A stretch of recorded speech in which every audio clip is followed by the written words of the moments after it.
இனிமே கண்ணை மூடிட்டு கடலை எண்ணெய் வாங்கலாம். ஏன்னா மந்த்ரா கடலை எண்ணெய் இதயத்தின் தயாரிப்பு. வறுக்க பொரிக்க ஏன் எல்லா சமையலுக்கும் மந்த்ரா தான். மந்த்ரா கடலை எண்ணெய், அபார ருசி, ஆரோக்கியமான உடல் நலம்.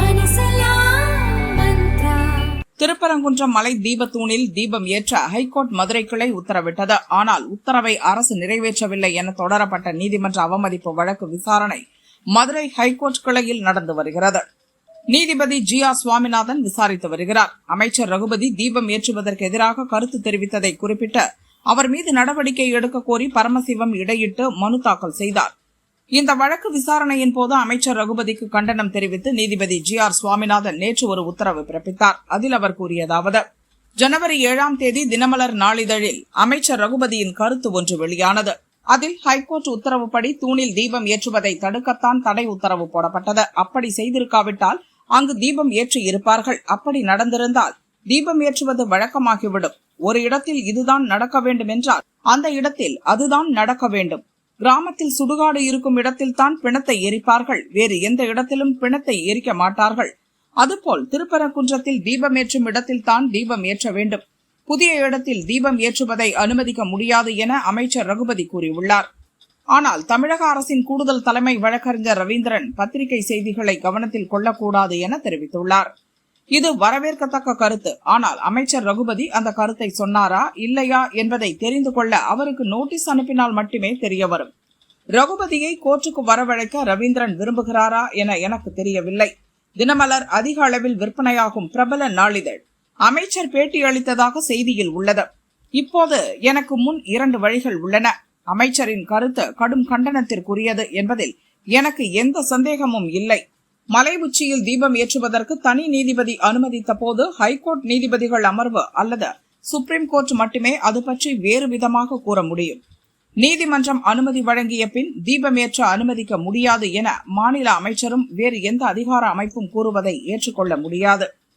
ஒரு விவகாரம் நீதிமன்றத்தின் அதிகார எல்லைக்குள் வந்துவிட்டால் வழக்கில் சம்பந்தப்பட்ட தரப்பினர் நீதிமன்ற தீர்ப்பை மதித்து பின்பற்ற வேண்டும்.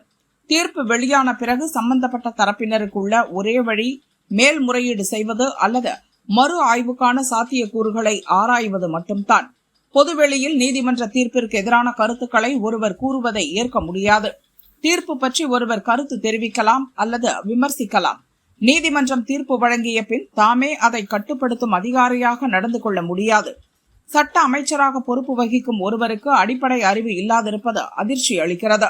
ரகுபதி கருத்து வெளியிட்டது மிக வெளிப்படையானது. ஏனெனில் இதுவரை அவரிடமிருந்து எந்த மறுப்பும் வரவில்லை. உண்மையில் மயானங்கள் குறித்த அவரது கருத்து விமர்சனத்தை ஏற்படுத்தியது. இந்த விஷயத்தில் அவரது அறியாமையை ஒப்புக்கொள்ள முடியாது. இந்த விவகாரத்தில் அவர் மௌனமாக இருப்பதன் மூலம் மலை உச்சியில் தீபமேற்ற அரசு அனுமதிக்காது என உறுதியாக முடிவு செய்யலாம். ஜனவரி 6இல் உயர்நீதிமன்ற 2 நீதிபதிகள் அமர்வு பிறப்பித்த உத்தரவை எதிர்த்து அரசு மேல்முறையீடு செய்யும் என ரகுபதி கூறினார். அந்த மேல்முறையீடு தாக்கல் செய்யப்படவில்லை. மக்களுக்காக அவர் இப்படி பேசினாரா என ஆச்சரியப்படுகிறேன். அமைச்சர் ரகுபதியின் நிலைப்பாட்டை மதுரை மாவட்ட கலெக்டர் மறுத்து விளக்கம் அளித்திருப்பதால் அமைச்சருக்கு சம்மன் அனுப்புவதை தவிர்க்கிறேன். கோர்ட் உத்தரவை செயலிழக்க செய்யும் நோக்கில் தடை உத்தரவு பிறப்பிக்கப்பட்டதாக அமைச்சர் ரகுபதி கூறினாலும் தனக்கு அத்தகைய நோக்கம் இல்லை என கலெக்டர் தெளிவுபடுத்தி பிரமாண பத்திரமும் தாக்கல் செய்துள்ளார். நிகழ்வுகளின் திருப்பத்துக்காக குறும்புத்தனமாக அரசியல் விளக்கத்தை ரகுபதி கொடுத்துள்ளார். கலெக்டரின் தடை உத்தரவு நீதிமன்ற அவமதிப்பாகுமா இல்லையா என்பதுதான் இந்த நீதிமன்றத்தில் நிலுவையில் உள்ள வழக்கின் மைய பொருள். இங்கு நீதிமன்றத்தின் விதிமுறைகள் தான் நடைமுறைக்கு வரும். இந்த கொள்கைகளை அமைச்சர் மனதில் கொள்ள வேண்டும்.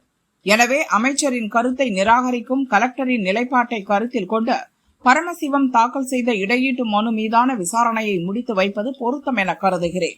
தேவைப்பட்டால் இம்மனுவை மீண்டும் எடுத்து விசாரிக்க தயங்க மாட்டேன் என்பதையும் தெளிவுபடுத்துகிறேன் என்று நீதிபதி GR சுவாமிநாதன் உத்தரவில் கூறியுள்ளார்.